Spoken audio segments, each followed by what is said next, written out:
Oi, pessoal! Bem-vindos ao Unboxing, o podcast que convida você a explorar a caixinha de surpresas que é a vida. A nossa convidada de hoje é uma mulher com muitas facetas.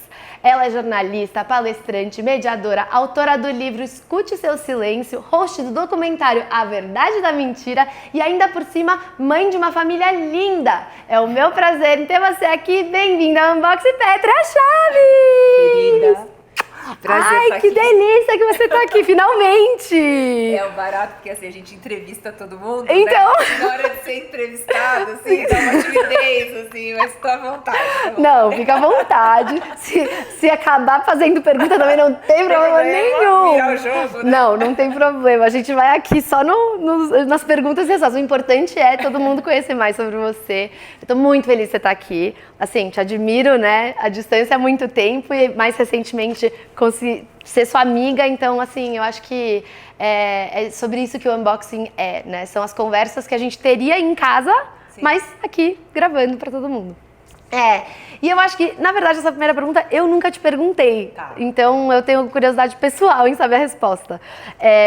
Quais que são, assim, as características da Petra que você fala assim, para uma pessoa me conhecer, ela precisa saber isso de mim, que eu sou assim.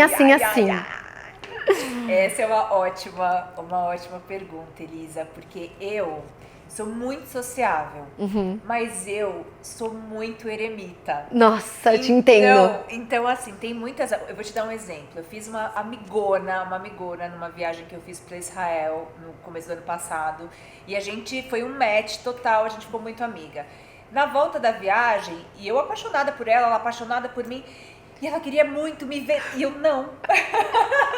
Eu sinto a proximidade existente, mas eu não consigo ter uma regularidade tão grande no social, sabe? Porque para mim as relações são muito profundas. Sim. Eu tenho uma dificuldade muito grande, isso até já trabalhei em terapia, de ter conversas superficiais, assim, como está o tempo, o time de elevador. Futebol. Eu tenho uma dificuldade mesmo com isso. E às vezes é muito bom que a gente tenha essa facilidade de ter uma conversa banal ali para fazer uma ponte entre coisas. Então, para mim, as conversas são sempre muito profundas, os encontros eu tenho que estar muito disponível, muito disposta. E essa amizade em particular maravilhosa, minha amiga Sabrina, se você ver esse podcast, você vai saber quem é que você está falando. E ela até ficou meio chateada, porque achava que eu estava evitando ela. E não é o oposto disso, sabe? A minha conexão é real e tal. Então, assim, uma coisa pra saber sobre mim de bate-pronto se eu sumir, não quer dizer que eu não gosto de você. Não leia muito dentro disso. Não interprete demais, é só a necessidade mesmo de ficar na minha e encontrar na hora que eu tô realmente disponível, Mas você sabe que eu acho isso uma coisa muito maravilhosa? Porque a gente, quando tá com você, sabe que é com presença. Tá, total. Porque assim, eu divido muito desse jeito. Dessa característica de realmente, eu sou uma pessoa, minha mãe brinca... Mas você é muito sociável, eu tenho essa sensação. Então, eu sou, mas por exemplo, desde pequenininha, minha mãe sempre brinca, se eu tinha festinha de criança sexta e sábado, eu ficava doente. Porque eu me jogo, entendeu? Eu vou assim, se é pra ir pra balada, eu vou até 6 horas da manhã, vou no New Dog depois, eu me jogo, entendeu? Então eu preciso assim, até quando eu morava em Nova York, um dia na semana, o dia que eu vou sair, vou dormir tarde, e depois volta e pluga ali pra bateria social. E assim, exagerar, né? Mas até você aprender isso leva uma maturidade.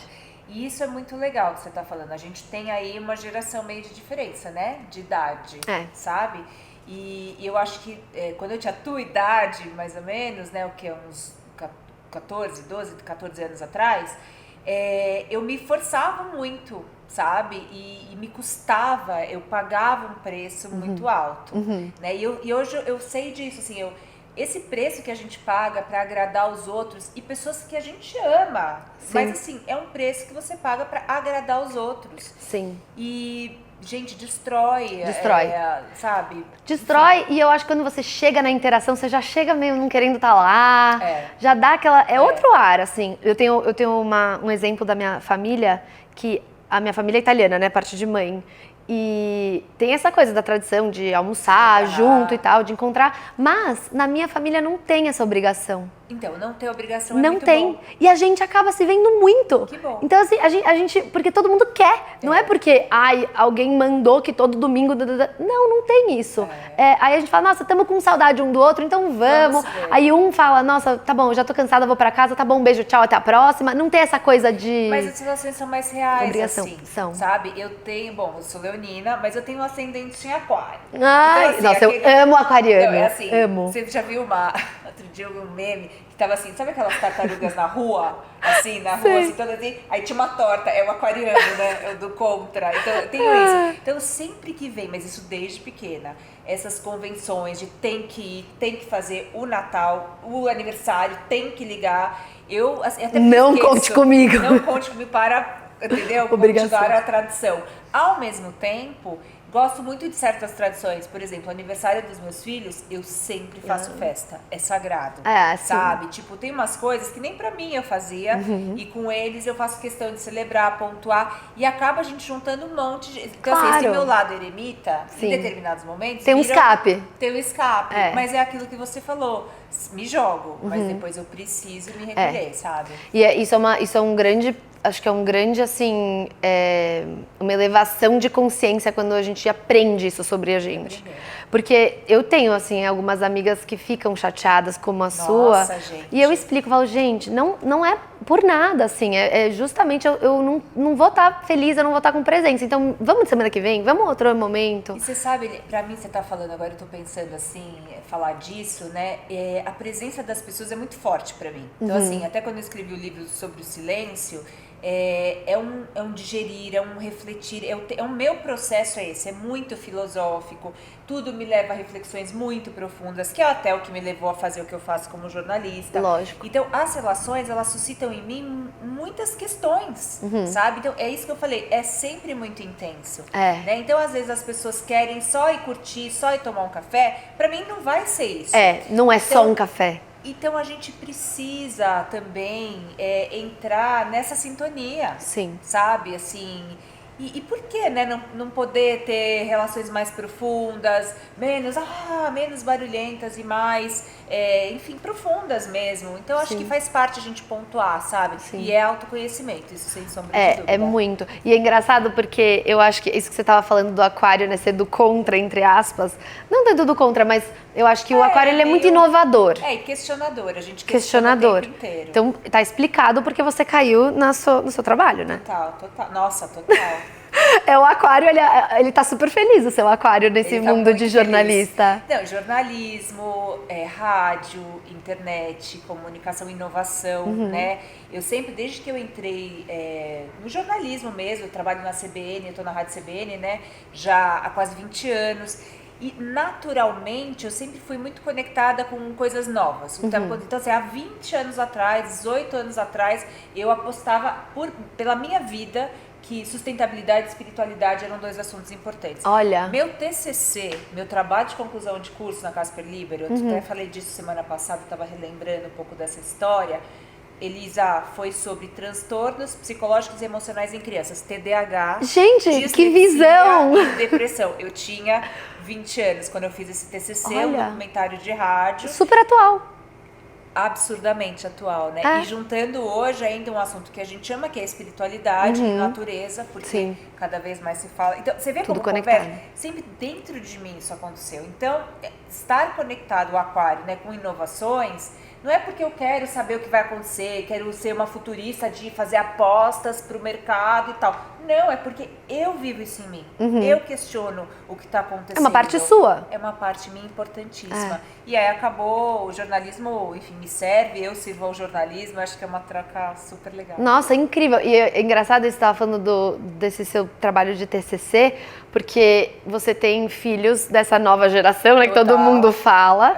Então deve te ajudar muito também, né, a compreender essa nova geração, porque eles vieram diferentes. Eu não tenho filhos dessa época, mas assim, é outra cabeça. Eu estava até hoje no motorista, né, de aplicativo, e minha filha estava comigo, né, fui levá-la para fazer uns exames, e ele ouvindo o papo, né, aí deixei ela na escola, ele falou, quantos anos ela tem? Eu falei, 9, eles, gente, eu falei, não, os caras vieram com outro chip, outra pegada, é outra reflexão, estão atentos a tudo de uma outra forma, você fala, gente, né, mas assim, quando você fala, né, então você fez o TCC, você sempre teve ligado a esses assuntos, sim, mas eu acho que no cuidado com as crianças, Elisa, sabe como eu olho para eles? Assim, como gente, sabe? Eu gosto de conversar com eles de igual para igual, Sim. sabe? Às vezes, até outro dia eu estava entrevistando um super pediatra, maravilhoso, que é o Dr. Daniel Becker, e eu pedi permissão para ele, assim, doutor, eu sou meio assim, meio bruta com eles, às vezes tudo bem, ele falou, tudo bem, que eu falo assim, você vai ficar o dia inteiro na rede social, você vai ficar idiota, eu usei essa palavra, mas... sem dedos, assim, e aí eles entendem, eu acho que a gente subestima muito, ou subestimava, ou a gente foi, eu não sei, às vezes, talvez subestimaram muito a gente quando era criança, não sei, mas eu tento conversar com eles muito de igual para igual. Talvez por já ter pesquisado tanto, sim, mas muito por esse meu lado aquário de sentir que somos todos iguais em essência. Sim. Então eu converso de alma para alma, sabe? Eu acho que isso é muito importante porque a criança ela se vê como um ser que assim meio que eu conto, né? Assim, a minha presença, o que eu tenho para trazer é válido. E antes, eu acho que nas gerações até antes da minha avó, da minha mãe até, era uma coisa muito assim, respeite os mais velhos e é uma hierarquia que vem de cima para baixo. E hoje não é tanto isso, porque a gente se ensina tanto, né? Você vê, eu me questiono, por que a gente aceitava? Não era só aceitar. Não. É uma estrutura... É cultural. É cultural, mas eu acho que é uma estrutura do planeta também. Eu acho que as crianças veem, e você ouvir essa criança, não é só porque eu estou disponível. Eu acho que tem uma magia e tem uma química que faz com que as relações também sejam diferentes. Porque não é possível só a gente aguentar tanta coisa, os nossos pais aguentarem tanta coisa. Sim. E essas crianças não é só isso. Na educação das crianças, eu percebo, tem uma mágica nas relações que foge à nossa explicação racional. Ai, que legal. Entendeu? Foge à nossa explicação racional. Então, quando meu filho tem uns insights, assim, de falar... Meu filho ele fez 7 anos há pouco tempo. E a gente a figura, né? A fase figura. E aí ele me perguntou alguma coisa da família e eu expliquei. E aí calhou de eu explicar como que era a minha casa, quem dormia em que cômodo. E ele olhou para mim e falou assim, mamãe, como pode a gente começar um assunto e parar em outro assunto nada a ver, né? Ai, que fofo! Então ele estava numa reflexão profunda. Total. Da onde ele deu um zoom out ali e falou, olha o que a gente tá fazendo. Isso não é consciência? Eu parei total. E falei, gente, olha essa criança, que legal. Eu falei, muito. Filho, eu comecei a dar risada, contei pra minha filha deu risada de 9 anos. Máximo. Então, cara, eu acho que tá muito plugado no presente, sabe? Nessa conexão de alma. E, sei lá, se de um lado a gente tá com muita desconexão, porque precisamos, né, olhar para isso, sim. Com certeza. Porque, enfim, essa nossa geração de rede social, agora, Elisa, inteligência artificial, que você sabe muito bem. Total. Assim, dá um certo receio. É o takeover, né? É Black Mirror total, assim, não tem nem o que dizer. Eu acho que tem um lado que é muito, assim, vai trabalhar muito a nossa humildade. Pode ser. Como humanos. Ah, sim. Porque, e uma coisa que eu vivo, assim, nas minhas conversas que eu também tenho só conversa profunda por aqui, não tem nada superficial, eu vejo como a importância do discernimento. Nossa, como o discernimento é importante. Eu vou te dar um exemplo besta. Eu tô agora exercitando a minha feminilidade. E uma das coisas que eu tô fazendo como um desafio pra mim mesma é, uma vez por semana eu quero cozinhar um prato novo. Ai, que lindo. Porque eu acho que isso exercita muito o nosso servir, o gesto, você faz uma coisa de assim, generoso, né? Você convidar uma pessoa para eu brinco com o meu... quero isso, Vamos! Eu brinco que o meu primo é o meu cobaia oficial, porque ele mora no mesmo condomínio que eu falo, vem aqui comer não sei o quê, vai minha cobaia. E aí, eu tava usando, né, o chat GPT, falei, eu fiz um beef Wellington no domingo. Não, é desafiador, é pra ser desafiador. E eu nunca mexi com massa folhada, nada. Falei, vou tentar. E aí eu pedi lá a receita, né? E óbvio, vi algumas no Instagram e tal, porque tem uma técnica lá, né? Toda XPTO. E eu tava olhando, daí eu falei assim, ué, que estranho, o chat GPT não me falou pra eu pincelar mostarda na carne. Mas em todos os vídeos que eu tô fazendo, tem. Aí eu fui perguntar pra ele, falei assim, ué, por que você não falou pra eu pincelar a mostarda na carne dele? Não, essa é uma parte essencial da receita. Aí eu falei, olha o discernimento. Porque assim... Você não me falou. Não, porque se eu só sou bitola e só sigo o que ele me fala e não questiono, eu ia perder uma parte essencial da receita. É um exemplo bobo, tá, gente? Não, mas assim, válido, é uma coisa que você fala assim... poxa, eu pesquisei, eu vi por mim, eu vi isso em outras coisas, por que será que ele não tá me mandando? Será que é por causa de outra coisa? Então exercita essa curiosidade, exercita esse discernimento que o chat GPT, os AIs da vida, né, são uma troca também. Mas o que assim, eu falo muito de inteligência artificial e tecnologia e sociedade no meu programa, né? Eu tenho colunistas maravilhosos falando sobre isso e a gente tem conversado muito sobre esse assunto. E assim, a grande questão da inteligência artificial, que é maravilhosa, Sim. é você saber fazer perguntas. Sim. Só que como é que está a nossa educação para saber fazer Exato. perguntas, dar repertório, fazer a conexão entre livros, entre autores, para que a inteligência artificial otimize o nosso trabalho.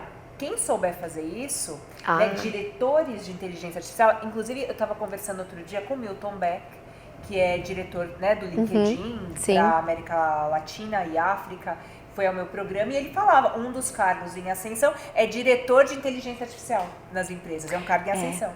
Então, assim, tem que esse direcionamento. Só que, peraí, vamos pensar um pouquinho mais. Isso era o que a gente devia estar fazendo com a nossa vida. Exatamente. Sempre. E até antes, né? Quando você lê uma notícia, quando você lê um livro, quando você... qualquer coisa. Então, assim, as tecnologias são maravilhosas. Eu sou muito fã, né? Tem um guru indiano, ele tem 12 milhões de seguidores. Uau. É um acontecimento Sadhguru. Né, ele é adorador de Shiva, eu sou muito ligada, conectada com ele. E aí eu vi um vídeo dele esses dias, assim, ele fala muito sobre compulsão, né? E que karma nada mais é o karma, as relações de compulsão que a gente tem que nos aprisionam nessa vida, né? Que é a Uau, isso é profundo. É bem profundo. E aí a questão, ele tem um vídeo dele falando assim, qual o problema do celular? Ele falou assim, ele construiu um dos maiores centros assim, de Shiva lá na Índia, quando tem agora Mahashivatri, todos esses, teve o Kumbh Mela, todas essas coisas, vai presidente da Índia, primeiro-ministro da Índia, ele reúne, ele tá em Oxford, foi para Harvard, já foi convidado nas maiores faculdades de medicina do mundo, é um cara muito bacana.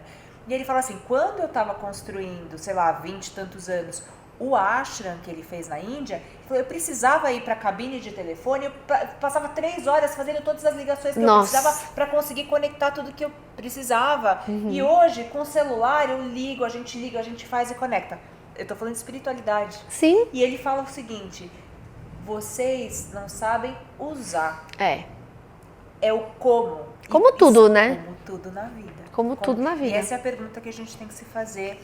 Desde o nosso trabalho, desde a inteligência artificial até a espiritualidade, as nossas relações, contato com as crianças. Porque não tem como escapar. Isso vai continuar desenvolvendo, isso é o futuro, isso vai fazer parte cada vez mais da nossa vida. Eu reflito muito sobre isso porque eu acho que a minha geração, acho que é das últimas que não teve celular na infância. Né? Porque eu fui ter o meu primeiro celular, que era aquele tijolão Nokia, que só tinha o Snake lá pra jogar o joguinho da cobrinha, quando eu já tinha acho que uns 12 anos. Olha só. Talvez 10, 12 anos por aí. Então eu não tive contato com, assim, eu assistia TV em casa, ok, mas também era uma coisa... Peguei um pouco de Xuxa, mas assim, minha casa não era uma casa muito voltada para televisão, coisa assim. Eu sempre cresci em casa, então era muito natureza, jardim, enfim. Eu sempre tive cachorro, que me ajudava muito, porque brincava lá fora e tal. Então, eu reflito muito disso. Eu vejo assim, minhas sobrinhas, que com 2 anos já sabem desbloquear um celular, tirar uma foto. Elas têm uma facilidade com isso, muito, muito fácil. E eu reflito muito sobre aonde vai parar a nossa escrita à mão, que é muito triste. Você vai se perder mesmo. Você vai saber teclar, mas você não vai saber escrever. Mas você sabe que, por outro lado, verdade, mas por outro lado, tem acontecido muitos casos, né, agora de TDAH, isso que, né, que foi meu TCC lá 20 anos atrás, TDAH, dislexia, crianças superdotadas também, né, com, enfim... Avanços. E para essas crianças, muitas vezes, a tecnologia é muito boa. Porque ela não consegue escrever. Então, para ela, que era um alívio, né? É um alívio. Então, você está entendendo? A vida é um paradoxo. E, de novo, a gente vai pro como. Porque aí, tem pai que vai falar, não, vou dar o celular do quê? E aí, às vezes, tem um filho neurodivergente. E a neurodivergência, gente, assim, o espectro é gigantesco. né? Então, assim, tem desde casos de autismo severos, que tem aquelas consequências... Até pequenas coisas. Até né, um espectro mais leve, no caso do autismo, mas enfim. Então, o que isso quer dizer? Né? E esse capítulo neurodivergência é muito importante nesse momento de inteligência artificial e tecnologia. Nós somos muito diferentes. Se a gente não está muito presente, conectado um com a alma do outro, de coração para coração, porque assim, o intelecto, ele, além do nosso intelecto tá, né, a gente nunca leu tanto, embora a gente pareça que não, mas a gente nunca leu tanto. O conhecimento ao que a gente tem acesso é bizarro por causa da internet também. Então assim, o intelecto ele foi estimulado ao máximo do que poderia, e agora com a inteligência artificial a gente tem na mão a maior ferramenta que já existiu. Se a gente não conectar alma, intuição e coração, para onde a gente vai? Então, a gente perde a humanidade. Perde a humanidade. Então, aí está a nossa humanidade. Então, aí que a gente tem que olhar. E aí, a nossa responsabilidade social, né? De manter nossa humanidade viva, porque a nossa espécie não vai embora, né? Se Deus quiser. Mas, então, assim, eu acho que e é muito interessante quando você está falando, né?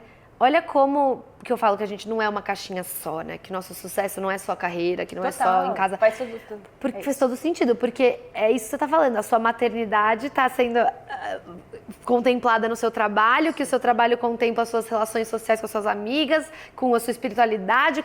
Então a gente vive nessa piscina, né? De coisas que a gente pode escolher aonde da internet que eu vou me encontrar. É na site de fofoca, é nas coisas superficiais, ou são nos conteúdos profundos que vão me ajudar, que vão abrir meus olhos para outras coisas? Eu fico muito, de novo falando do começo da conversa, né, dessa profundidade, eu fico muito passada quando eu vejo assim o sucesso de certos influenciadores, ou de certos portais, ou de certos assuntos, porque eu falo, gente, eu sou tão desconectada disso.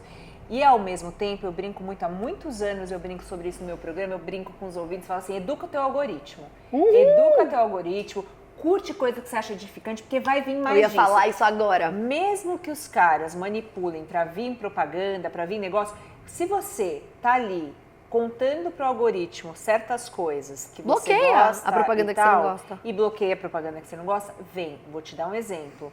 Por mais que a gente está num momento muito, né, de muita discussão sobre redes sociais, Elon Musk no poder com Trump, a história da Meta que não tem mais a checagem de fatos, né, que antes eles tinham um investimento nisso, então gerou aí uma super polêmica. Beleza, vamos lá, vamos contar que agora o campo está mais aberto, que a gente está mais suscetível, vamos partir disso, que a gente está mais suscetível à propaganda, a manipularem ali o que chega pra gente. Mas eu tô na internet esses dias, assim, faz uns 2 meses, e aí eu, com as coisas que eu consumo, me chega um vídeo pelo YouTube, falei, nossa, que vídeo legal, de um grupo que chama Ciência Milenária Indiana.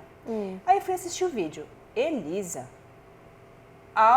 profundos conhecimentos, altos conhecimentos de escrituras védicas, de filosofia védica profunda, assim, um nível de excelência. Então, e aí eu comecei a ver um vídeo, comecei a ver outro, entrei em contato com eles, estou fazendo cursos com eles. Olha que massa. E comprei vários livros e aí você se conecta com pessoas e conhecimentos como nunca antes na vida. E ó, de graça, né? Porque assim... Foi a internet que me trouxe.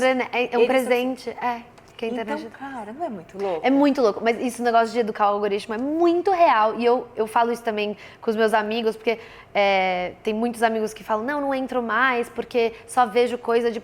Gente, tira, multa, para de seguir. Não dá... Bloqueia. É o mesmo poder do seu follow, é o poder do seu real. Aonde você usa o seu dinheiro, onde você escolhe gastar, comprar, você está incentivando. É isso. Quando você escolhe seguir, dar like, comentar, ficar vendo aquilo, você também está incentivando.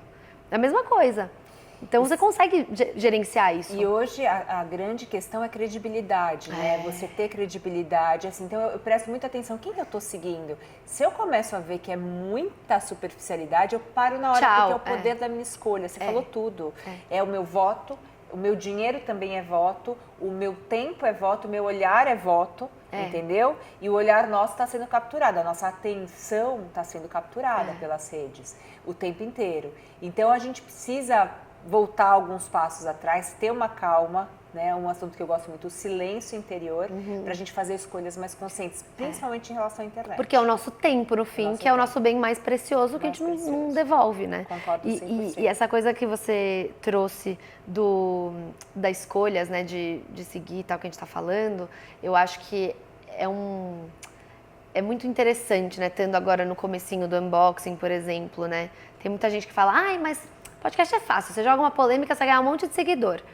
Não.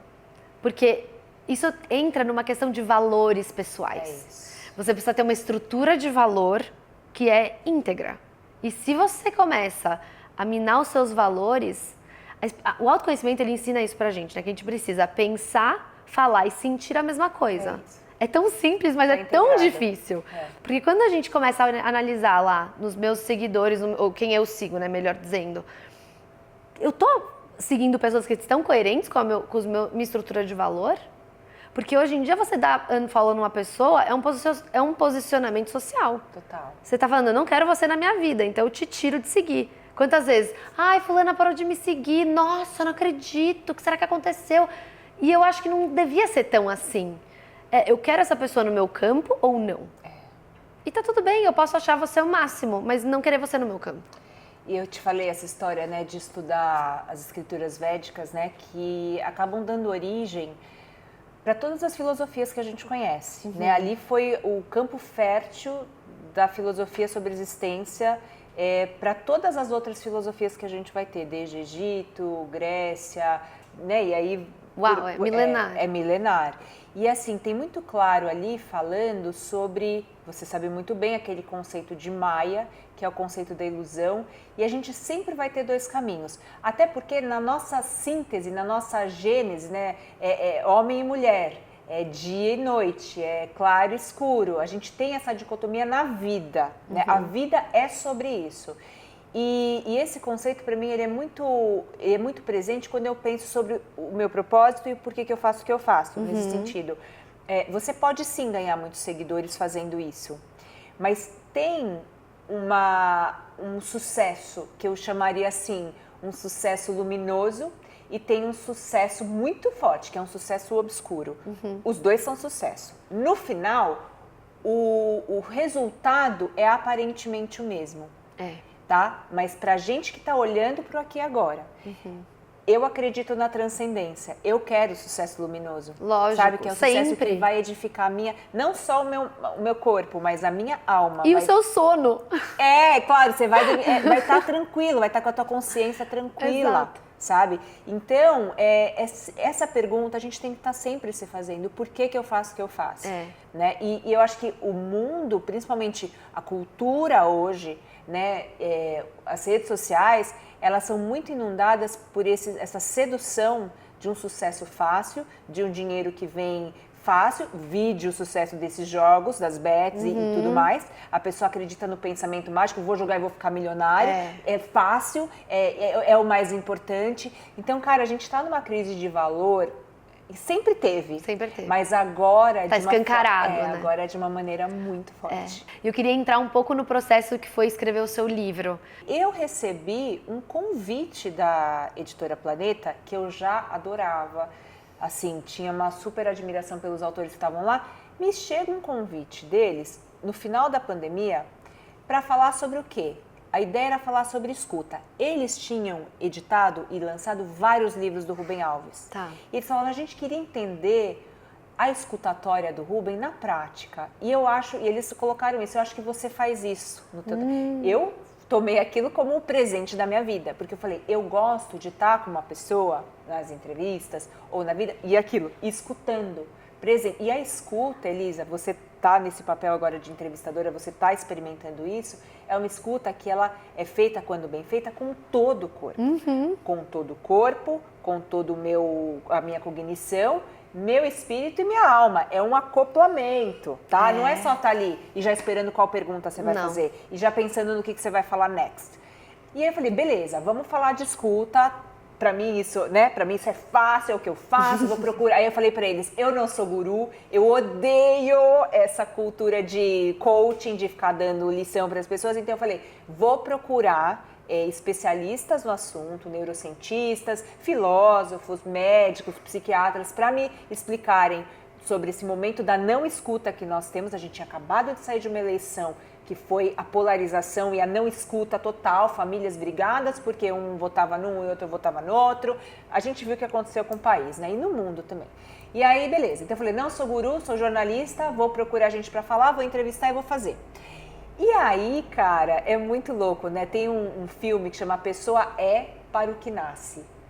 E eu acho que é um pouco disso. Quando eu começo a fazer essa minha investigação, as entrevistas sobre o porquê que a gente tem que escutar o outro, porque a gente está numa sociedade polifônica que fala, dá opinião, qual, né, o lado prejudicial disso? Eu falei, gente, eu preciso falar sobre uma coisa que para mim é essencial desde a minha infância, que é o silêncio.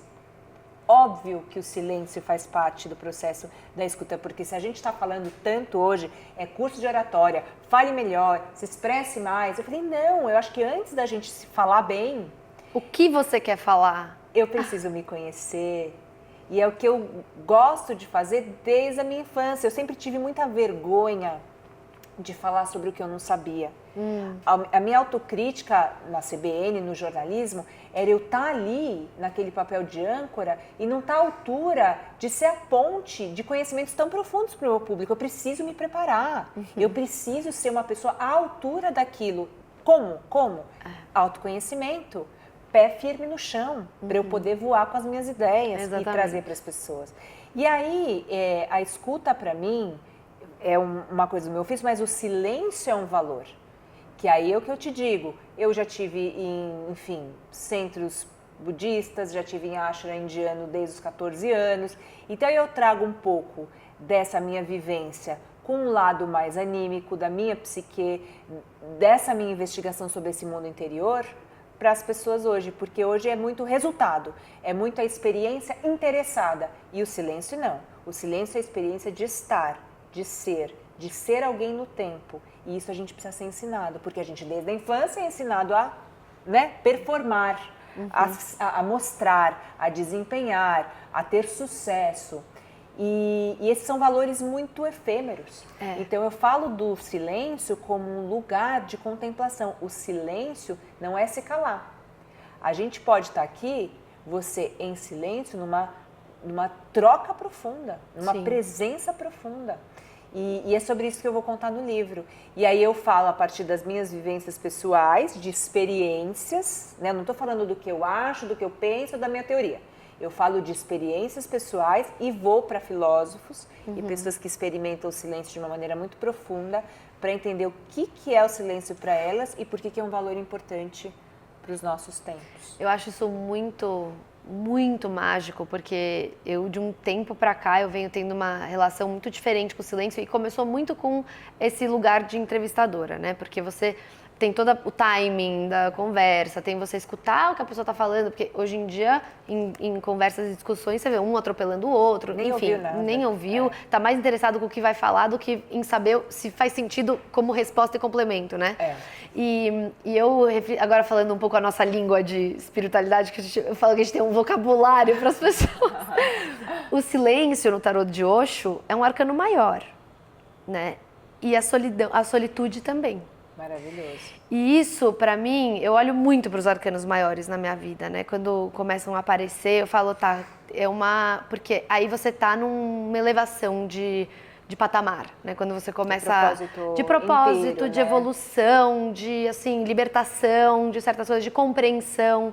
Os arcanos maiores, eles indicam isso, né? Você tá chegando perto, tá indo, tá compreendendo. E eu reflito muito sobre como as pessoas hoje entendem a solitude de uma forma dolorosa, o que é totalmente separado do que a solitude é, porque a solitude é você se sentir inteira só, né? E é muito importante. Gostar da sua companhia. Se você não gosta da sua companhia, você não é uma boa companhia para as pessoas. Porque se nem você se aguenta, como é que você acha que os outros vão te aguentar? Né? Então, eu acho que o primeiro passo é por que eu não gosto de ficar sozinho e como que eu me torno uma companhia melhor para mim mesma? E quem sabe, se eu começar a me gostar um pouco mais, vai ser mais leve com os outros. Eu vou ter interações mais profundas, melhores, mais fluídicas, né? Mais verdadeiras. Mais verdadeiras. E eu acho que o silêncio, ele é uma ferramenta que... Como é que fala? Aquela faca de dois gumes. Porque ele pode ser uma ferramenta de evolução maravilhosa, mas ele também pode ser uma punição. O silêncio ele pode ser usado para punir uma pessoa. Pode, né? pode Você deixa sim. uma pessoa na geladeira, você deixa uma pessoa sem uma resposta, sem uma coisa. Aquilo você está se posicionando, né? Tem até uma frase que eu adoro em inglês, que eu vi outro dia, pulou para mim de sangue, que é assim: não deixa o seu café na mesa, não largue o seu café sozinho e depois se surpreenda quando ele estiver frio. Boa essa frase. Porque se você larga uma coisa ali que estava quente, foi lá, viveu a vida e voltou, nossa, mas tá frio, por que que tá frio? Abandonou. Você me abandonou, né?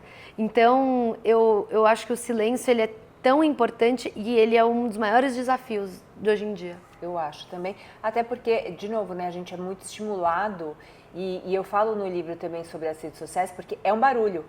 A rede social, ela causa um barulho, assim, quem tá ouvindo a gente, quem tá vendo a gente, faz essa experiência de perceber a barulheira que é a rede social e todo aquele conteúdo, né? Então, assim, eu falo, Elisa, que cada vez mais, para mim, o silêncio, esse silêncio que eu abordo, que é o silêncio contemplação, o silêncio é um movimento. A gente vai precisar cada vez mais de ter o silêncio, esse silêncio qualificado, como um movimento de rebeldia contra essa barulheira que é empobrecedora, alienante e adoecedora também de todos nós, porque quando você fala burnout, ansiedade, gente, FOMO, Fear of Missing Out, por favor, entendeu? Por favor. E ainda acha que entendeu? Cool. Cool, porque é muita coisa para ver. Não, entendeu? Eu abro meu livro falando assim, eu quero saber a quem, eu não tenho tempo para perder, eu preciso saber o que e a quem eu devo escutar. Para isso, eu preciso saber qual é a minha novela de vida. Eu não quero ver a novela dos outros, eu não tenho medo de estar perdendo nada, porque eu tô na minha novela. E o que me traz isso? Que autossegurança isso? Isso é prática, todos os dias. Treino.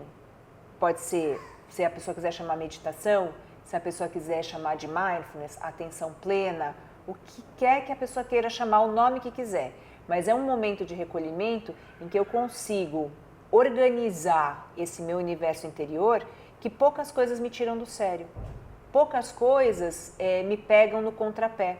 Porque quando você vai para o teu silêncio, para essa autoanálise, que é também de muita reflexão, você se conhece. Então você sabe também o teu calcanhar de Aquiles, você sabe quem você é, os teus pontos fracos. Se alguém vira para você e fala, você é uma egoísta, fala, é uma egocêntrica, Leonina. Você é uma egocêntrica. Eu falei, eu sei, cara, eu me trabalho, é difícil ser, mas ainda não iluminei. Eu sei, você sabe, você não toma aquilo como uma ofensa. Como uma ofensa. Porque você sabe que você de fato é. Sim. E as pessoas, algumas têm mais sensibilidade, vão ver e tal. Então, o jogo da vida fica mais verdadeiro, fica mais legal. E eu que não tenho tempo para perder, vou jogar o jogo de verdade, não vou ficar jogando o jogo de máscara. É isso mesmo. Só que, Elisa, é uma vida de treino. A gente não chega lá. É todo dia e persistência, perseverança. Por quê? Porque eu acredito numa vida que faça mais sentido. Sim. Sabe? Eu acredito numa vida que, antes de eu chegar num burnout, custa menos eu me trabalhar do que depois pagar o preço de tanta coisa que vai me acontecer. Completamente. Por eu ter transbordado o meu copo. Eu não quero transbordar meu copo. Eu quero que esteja aqui com um líquido delicioso, fresquinho, nesse dia super quente, mas eu quero vazio também. Sim. Sabe? Eu não quero um negócio bruto aqui transbordando, eu não preciso disso. Não, e tem eu tava tendo uma conversa com uma amiga minha que mora nos Estados Unidos e ela tava falando sobre essa pauta de guerras, né, do mundo. Sim. E tal. E ela tava falando que ela sente muito forte, e ela tava me perguntando se eu sentia que isso também era verdade no Brasil. Ela perguntou, você sente que você precisa ter uma opinião sobre tudo?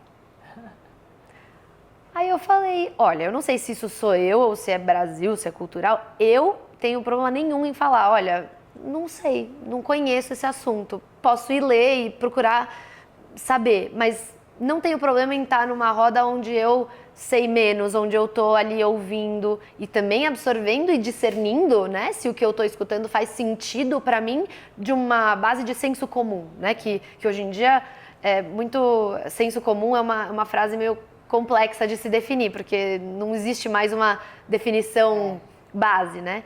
E ela falou, nossa, porque eu fico tão cansada que aqui eu preciso sempre ter, eu preciso estar sempre estudada, eu preciso estar sempre... Eu não sei se você sente isso, como que você vê isso aqui no Brasil? Como... Totalmente. Não, essa é uma das... Inclusive eu falo sobre isso no livro. E uma das razões da gente ter chegado nessa selvageria das redes sociais é todo mundo precisar ter uma opinião sobre tudo. Se alguém erra, todo mundo precisa cancelar o outro e é o tribunal, como se a pessoa, na vida íntima dela, não tivesse erros horríveis também. Né? Eu acho que cabe à justiça fazer justiça. Lógico. Não esse tribunal horrível. Tem um conceito no judaísmo que eu gosto muito, que é Lashon Hará. Para mim, um dos conceitos que mais me pega, que é a língua má. É a língua venenosa. Isso é um dos pecados mais horríveis para Kabbalah e, enfim, judaísmo. E eu pego para mim. Eu peguei para mim esse conceito na vida, assim, eu tenho que ter muito cuidado para não ter uma língua má, entendeu? Eu tenho que usar a minha fala e a minha expressão de uma maneira ética. E se alguém erra, você não pode usar o silêncio conivente. O silêncio conivente, uma mulher sofrendo violência. É óbvio que eu vou ver essa violência, eu tenho que denunciar. Mas eu tenho que denunciar para quem vai fazer justiça. Eu não tenho que ir lá na rede social e difamar a pessoa e fomentar ódio. Em vez de eu fomentar a cultura da justiça, eu vou e fomento a cultura do ódio. Porque é a cultura base que a gente vive hoje. Ódio pelos outros, ódio pelo nosso próprio corpo, medo do outro. Então, olha quantos valores deturpados, tortos.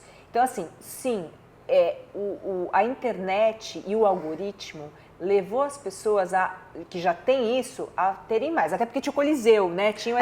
Então, assim, hoje a gente tem coliseus, né, virtuais e que são incentivados pelo algoritmo, porque conecta naquilo que você falou, dá mais view, dá mais ibope, dá mais... a pessoa fica mais tempo ali e quer ver a polêmica e aquilo já não lá. Então, assim, eu, em sã consciência, vou ficar... E olha que eu tô num lugar que eu deveria... Tá? Deveria ou poderia. Deveria não. Poderia, tá lá. Isso, aquilo outro. Dificilmente você vai me ver. Eu vou entrevistar pessoas especialistas que falam sobre isso com propriedade. Mas dificilmente eu tenho minhas opiniões pessoais. Tenho, e como eu te falei desde o começo, um senso crítico absurdo que até me cansa. Mas eu pondero para mim, reflito comigo. E esse silêncio, ele é uma sala de aula. Ele não é o silêncio alienante. Ele não é o silêncio, eu não vou falar nada porque eu não quero pensar nisso. Penso demais sobre as coisas. A gente deve pensar. Só que expor isso, usar a palavra sagrada para colocar nesse campo, ai, gente, é muito cansativo. Eu acho que a nossa fala, a nossa língua é uma varinha de condão. A gente tá manifestando, a gente tá pedindo, né? Eu adoro aquela frase, a gente falou uma vez no nosso círculo das mulheres que a gente se encontra, sobre como reclamar é clamar duas vezes. Então, se você tá insatisfeito com alguma coisa na sua vida e você fica, nossa, mas tá ruim, mas tá ruim, mas tá ruim, então você tá clamando, você tá querendo enfatizar isso, ao invés de escolher uma mudança, né? Isso. Porque isso que você tá falando pra mim nada mais é do que escolhas. Escolha. Onde eu quero me mergulhar e o que eu quero falar e sobre o que eu quero opinar. Sobre o que de fato eu conheço. E tempo. Você falou do tempo. Eu não tenho tempo para ficar opinando sobre tudo. Não temos tempo. Não temos minha energia com isso. Porque não volto. O tempo é a única coisa que não volta. A gente nasce e a gente entra numa contagem regressiva. É isso. E se a gente viver 100 anos, é pouco tempo. Pensa, até a gente amadurecer, até passar pelas coisas que a gente precisa passar, até escolher o caminho certo, sair um pouco do trilho para depois voltar, porque né, a gente precisa sair do trilho para perceber como é bom o trilho, né? Então, quem nunca furou uma dieta e falou, nossa, tô me sentindo péssima porque eu não tô comendo direito, não sei o quê. Ok, então vou voltar a comer direito. É a vida de Maia. Aquele paradoxo. A gente vai... A vida é isso. A vida é erro e acerto. A vida é erro e acerto. E a gente tem as próprias contenções da vida.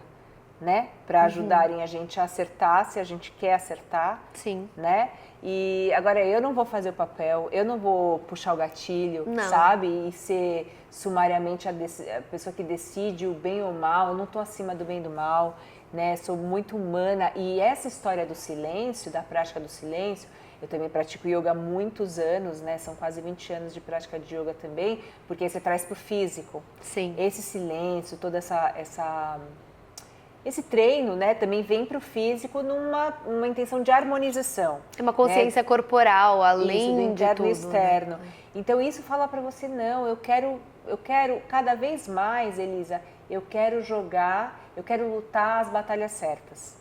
Eu quero estar nas batalhas certas. Vão ser batalhas? Vão ter lutas? Vão, mas eu quero pelo menos me posicionar nas que são para mim. E não nas que são dos outros, sabe? Eu acho que como eu acredito muito nesse conceito do karma, sim, eu que também. Para mim é uma lei explicada pelas escrituras, né, antigas que falam muito sobre isso, eu quero tentar, na minha ignorância, me alinhar cada vez mais com um propósito que me ajude a não prejudicar mais, sabe? E como a gente é muito inconsciente, eu tento me silenciar para eu tentar entender melhor o que está acontecendo, para eu causar menos dano. Sim. Menos dano para mim, menos dano para o meu entorno, menos dano para o meio ambiente e por aí vai. Eu acho que é uma... Por isso que eu falo que o silêncio é um movimento. Sim. Ele envolve tantas coisas, tantos valores. Envolve um foco, né, também, uma concentração e uma priorização, eu acho. Que é só você... e poucas pessoas eu vejo fazem... Quer dizer, não sei quem sou eu para falar que poucas pessoas fazem, mas eu percebo hoje na minha vida como é importante a gente reorganizar as nossas prioridades, né? E fazer esse check-in com nós mesmos, de tempos em tempos, se a prioridade que eu tenho hoje vai fazer sentido daqui uns meses, daqui uns anos, ou não. O que eu preciso mudar de prateleira para me manter dentro da minha coerência e dentro da minha evolução? Porque quanto mais a gente vive, a gente cresce, a gente evolui, tem coisas que não são mais uma prioridade, tem coisas que passaram a ser, tem coisas que se mantêm. E isso tudo, o silêncio é um veículo para isso, né? É veículo e catalisador, ele também acelera. Ele acelera a vida da gente. Isso as pessoas não percebem, né? Acha que é só ficar lá. Só ficar falando e vivendo. E a gente falou desse paradoxo, né, do silêncio e da escuta, e tem o documentário também que fala sobre a verdade da mentira. Primeiro, eu quero falar um pouco das experiências de escrever um livro versus fazer um documentário. Como que foi a diferenças, formas de manifestar esse explore, né, dos paradoxos em documentário versus livro? Como que você sentiu, assim? Escrever para mim é o meu lugar, né? Sim. Então, assim, é sempre mais confortável para mim. Estou fazendo até o segundo livro agora, que foi um processo, é um filho mesmo, porque é o nascer de uma ideia, é o captar uma ideia. E nutrir, né? Nutrir uma ideia. É o mesmo processo da gravidez. Você abrir o teu campo, receber a ideia, lapidar a ideia, sofrer, suar, sentir, voltar... Assim, é um processo mesmo de gestação total. Mas a escrita, para mim, é um lugar que é o meu lugar, né? Eu acho que eu nasci escritora, mais do que jornalista.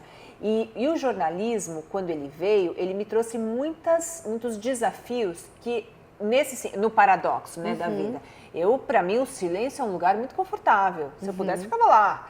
Né? Então, o jornalismo me levou a falar sobre as coisas que eu preciso falar sobre as coisas que eu percebo, pesquiso e exploro. Né? Talvez seja esse o meu caminho do Dharma, seja esse o meu caminho de vida mesmo.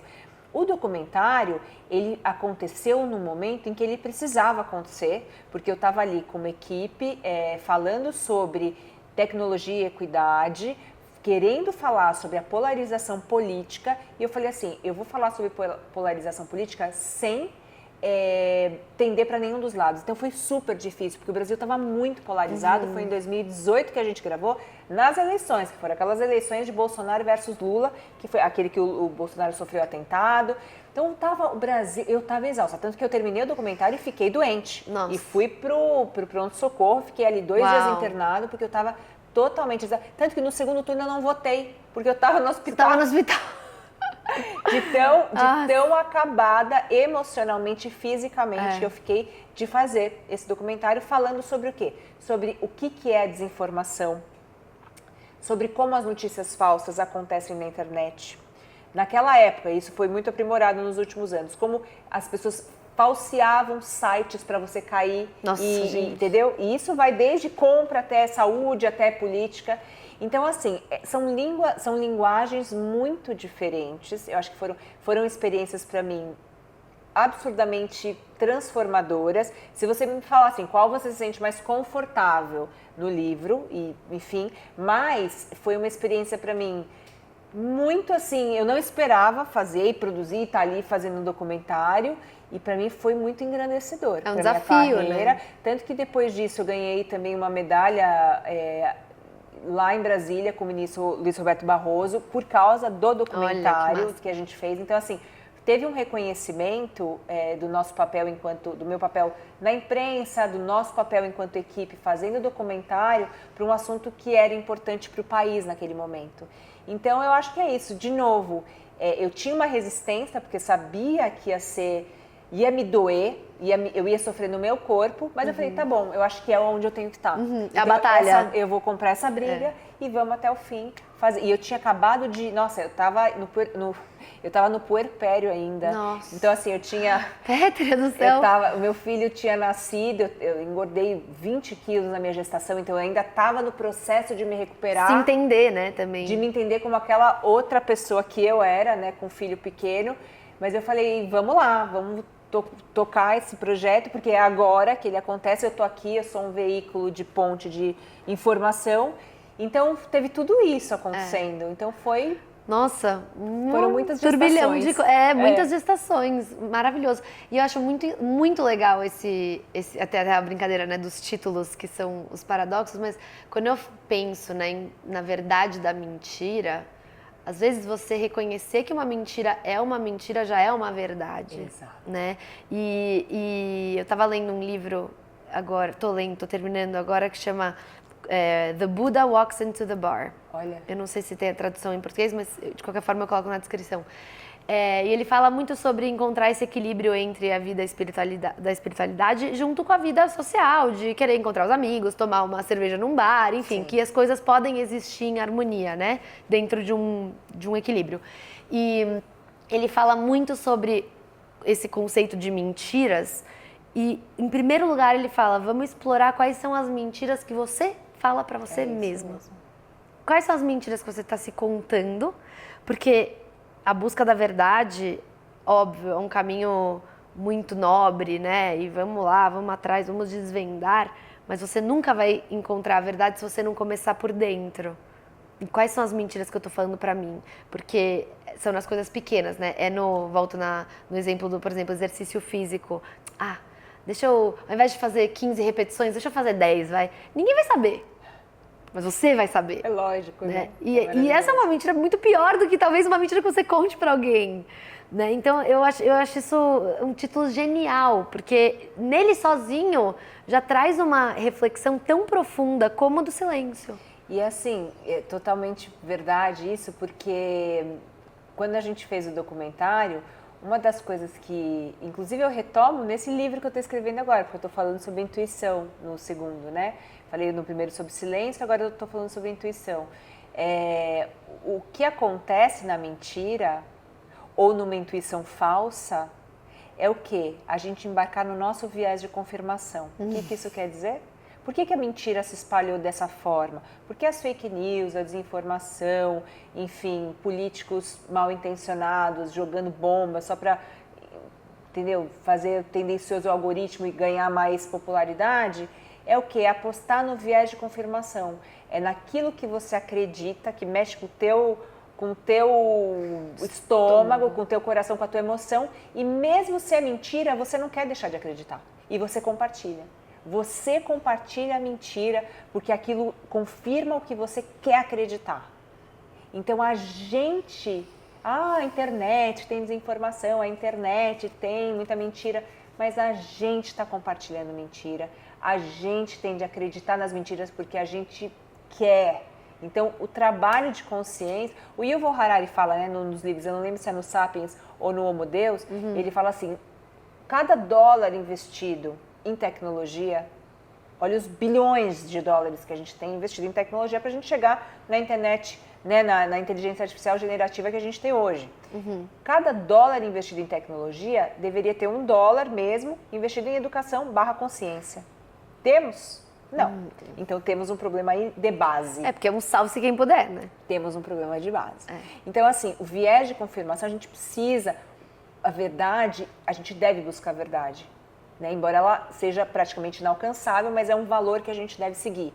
É um valor, é um arquétipo, é uma ideia que a gente tem que buscar a verdade. Agora, precisa fazer essa investigação sobre as nossas próprias mentiras. E eu acho que é muito... As mentiras que a gente conta sobre a gente mesma. Sobre a gente mesma. E lembrar que, ao invés, você pode trocar uma mentira por uma verdade, porque duas coisas podem ser verdades ao mesmo tempo. Pode, mas aí sabe o que eu pensei agora? Eu fiquei pensando, as mentiras que a gente conta pra gente mesmo, né? Nesse mundo da espiritualidade tem muito isso. Muito. E a gente é muito ligada, né? A gente tem essa roda de mulheres que faz, e a gente fala, são momentos mágicos. E eu não sei se a gente já comentou sobre isso nesses dias, assim, eu sou muito crítica com isso, por eu ter espiritualidade tão forte na minha vida, e aí tem esse meu lado crítico, eu sou muito crítica à espiritualidade como ela é praticada hoje, porque são muitas máscaras, são muitas pessoas que são pseudo-espirituais, e é uma mentira, e é por isso que eu falei lá pra Planeta, quando me convidaram, eu falei, eu não sou guru, eu morro de medo de ficar plá, plá, plá, plá, plá, plá, tanto que, assim, sobre intuição eu posso falar muito. Sim. Hoje eu fiz uma pesquisa. Agora, sobre o silêncio, eu não queria me chamar para palestra, eu não queria. Como é que eu vou falar do silêncio? O silêncio é uma experiência. É tão íntimo, né, também. É tão íntimo. Então, você tá entendendo? Não, mas se fosse qualquer outra pessoa, estaria fazendo palestra. Lógico. E ganhando milhões. Não é sobre isso. Não. É sobre buscar um caminho de verdade, não só pessoal. Porque a verdade, ela não é pessoal. A verdade é um valor. Ela é incomum e a gente precisa entrar em consensos sobre ela, porque ela é um valor. Entende? Muito, e também entra numa questão de contexto, né? Porque cada pessoa que tem o seu contexto diferente, sua experiência de vida diferente, vai ter uma construção de valor diferente, portanto, verdades diferentes, né? Então, referências diferentes. E assim, aí a gente vai, não, mas aí não dá pra generalizar nada. Não, às vezes não. Então, a gente precisa lembrar dessa parte, né, de quando você está conversando com uma pessoa, tá bom, mas qual a experiência dessa pessoa? De onde que ela tá vindo para estar trazendo isso para cá, né? Qual que é o contexto dela e qual a experiência dela em relação a esse assunto? Mas existem valores, existe sim, não dá para generalizar, não, porque cada pessoa tem uma referência, mas existem valores maiores, existem ideias, existe a verdade, existe a justiça, existe a bondade, existe a fraternidade, tá? Por mais que eu sofra e tenha uma vida que tenha tido na minha história, eu tenho no outro um irmão, existe fraternidade. Sim. E eu não posso querer que o outro não exista porque a história dele é diferente da minha, porque a classe social dele é diferente da minha, porque a cor de pele, a origem, não, assim, existem valores que a gente precisa recorrer a eles em momentos de crise, como o momento que a gente vive hoje, em que tudo é relativo, tudo pode e não pode. Existem valores maiores. E a gente precisa treinar na nossa vida, Elisa. E isso é espiritualidade, mas isso é prática. Sim. Isso é ética. Isso é vida no 3D também, vida, né? no 3D. E essa coisa é o que você falou no início, de manter os pés no chão e a cabeça nas estrelas. Porque, sim, é muito maravilhoso você ter a cabeça nas estrelas, grandes intuições, grandes ideias, grandes tudo de sonhos, né? Mas a realidade que a gente vive é uma. E a gente não tem como escapar. As ideias precisam se encaixar na realidade. De alguma maneira, a gente vai inovando e criando espaço para elas. Eu acho muito interessante a gente pensar, né, sobre a vida assim, não é um bolo, uma pizza que tem 8 pedaços e se você não pegou o seu pedaço, acabou, não vai ter. Não, a gente pode ter mais pedaços para mais pessoas.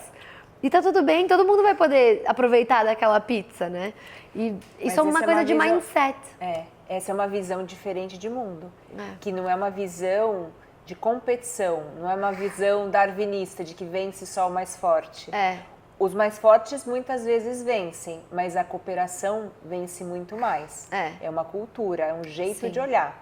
Será que não é um jeito de olhar? Imagina as sociedades humanas trabalhando em plena cooperação. Será que a gente não ganha mais do que em competição uns com os outros? Sim. Então, é um mindset, é um modelo mental que a gente agora está sendo convidado a viver. Por quê?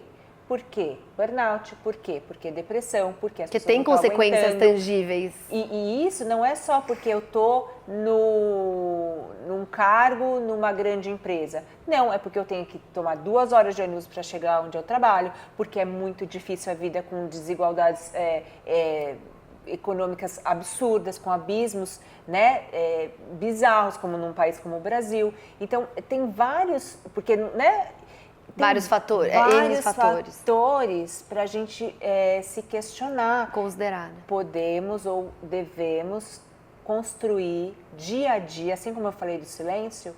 Ah, são grandes ideias, vamos construir uma nova sociedade. Não, são com pequenas pinceladas, atitudes. né? Mas aí eu volto para o silêncio. O silêncio interior faz o que com a gente, Elisa? Faz a gente ouvir o que o mundo está pedindo para a gente. Solidariedade, respeito, ética. Esses 3 para mim, solidariedade, ética e respeito, é o tripé de, pessoas melhores. A gente pode ser melhor, sabe? Eu me coloco muito isso. A gente pode ir muito. Bom, antes da gente chegar na nossa reta final, que é fazer um joguinho de ping-pong com você, e aí a gente vai puxar uma cartinha do Oráculo do Pão, que eu amo, porque ele sempre tem uma mensagem linda, e ele fica reverberando aqui durante a nossa conversa, né? Eu acho que, assim, de tudo que você... Toda a sua trajetória até aqui, tudo que você mais passou, qual que você acha que foram, assim, os highlights de, assim, putz, isso foi uma grande virada de chave na minha vida, nossa, isso mudou minha visão, qualquer momento, ou viagem, ou assim, nossa, nesse ano da minha vida... Na vida inteira?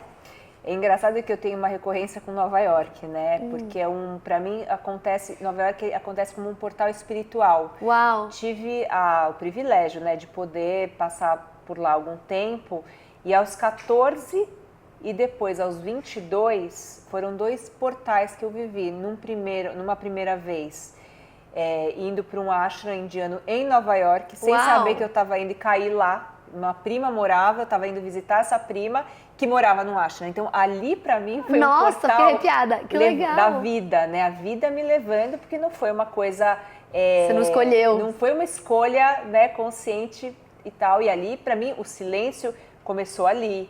Yoga, referência sobre vegetarianismo, sobre meditação, sobre uma vida de, enfim, devoção, que é o que se vive ali, né? Mas mantras e tudo mais. Então ali, 14 anos. Depois, quando eu já estava na CBN, e aí eu vou para Nova York de novo para fazer um estágio rápido na Globo em Nova York, né? Tanto que eu nem consegui ficar muito tempo, porque eu falei assim, cara, eu preciso vivenciar de novo o meu silêncio. Eu estava num bairro de indianos, ali, que era o Jackson Heights, assim, muitos indianos moram, então tinha cheiro de curry na casa onde eu estava morando num sótão ali. Nossa, foi muito legal. Que massa. E tá ali sozinha, naquela cidade, foi onde eu li pela primeira vez, porque eu já li várias vezes esse mesmo livro, mas foi ali que eu li o Autobiografia de um Yogi, do Paramahansa Yogananda, aos 22 anos, em Nova York.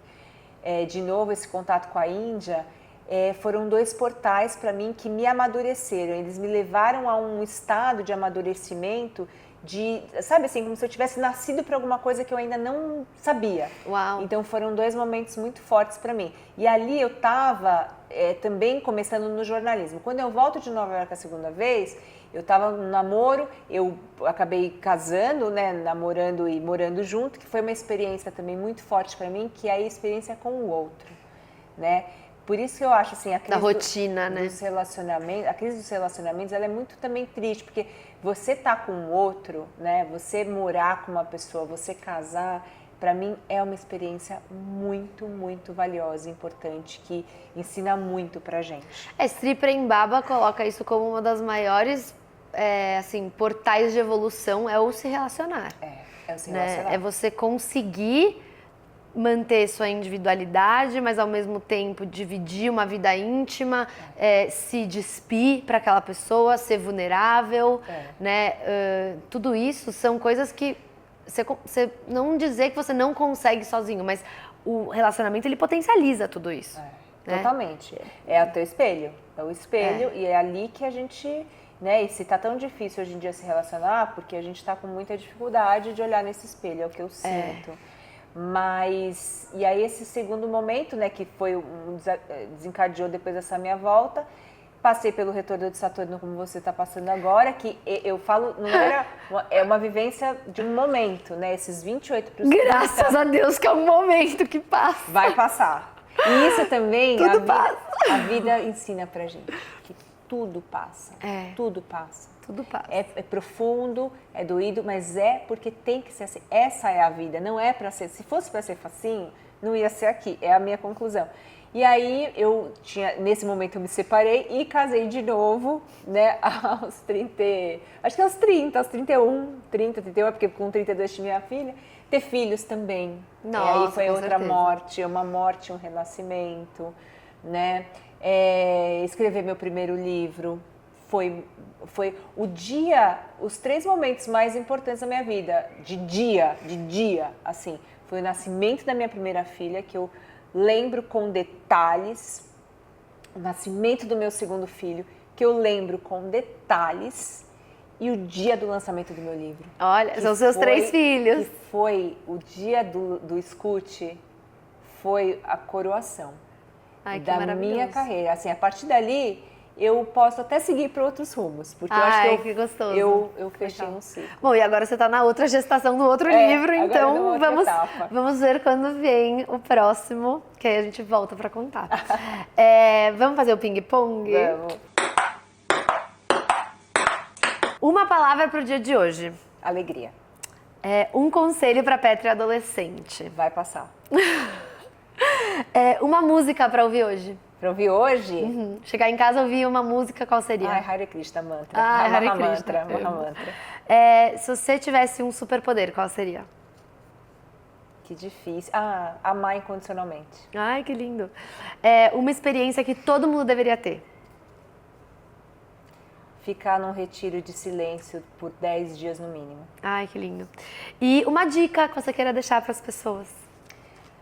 Invista no autoconhecimento e não no narcisismo, não de se colocar como o centro do mundo. O autoconhecimento, pelo contrário, ele te tira do centro do mundo e faz você ter uma percepção alargada. Eu acho que se eu pudesse deixar um convite para as pessoas, era se questionar. O que é a vida? De onde eu vim? Quem governa esse universo? São perguntas que a gente deve se fazer mais, se questionar mais. A vida é um milagre e a gente está deixando passar esse milagre da vida. Então, se questionar. De onde eu vim? Quem governa esse universo? Para que eu sirvo? Para que eu sirvo? É menos sobre mim e mais sobre o que o universo quer de mim. Queria deixar essa dica. Maravilhoso. Vamos puxar a cartinha? Vamos meditar. Escolhe uma e eu escolho outra. Já peguei. Pode pegar. A minha piscou essa aqui pra mim. Nossa, você não vai acreditar, a minha. E nem você a minha. Quem lê primeiro? Pode ir. Celebração. Que lindo. Foi alegria. Aplaudir o raiar de um dia, cantar a chuva que cai, bailar o bailar do vento, saborear o pão, beber momento por momento, acolher, não, eu vou chorar, acolher o coração, abençoar o caminhar, brilhar, brindar o fazer e o não fazer, bem dizer o dito e o não dito, enxergar a eternidade em cada instante e o sagrado na alegria de viver. E olha qual eu peguei. Não! Juro! Alegria! Alegria! Eu falo, é bizarro esse negócio. É bizarro. Alegria. Cultivar o prazer, o riso, a brincadeira. Cultivar o viver sem medo, sem restrições. Cultivar o sentir, o sonhar, a imaginação. Resgatar o lúdico em cada gesto. Divertir-se sem culpa. Ser responsável sem peso. Agir conscientemente com o coração. Olhar para a vida por um novo ângulo. Viver leve. Olha isso, celebrar com alegria. Chocada. Bizarro, né? Vamos tirar foto. Vamos tirar foto. Gente, muito obrigada por ter ficado com a gente até aqui. Um beijão e até semana que vem. Ai, obrigada.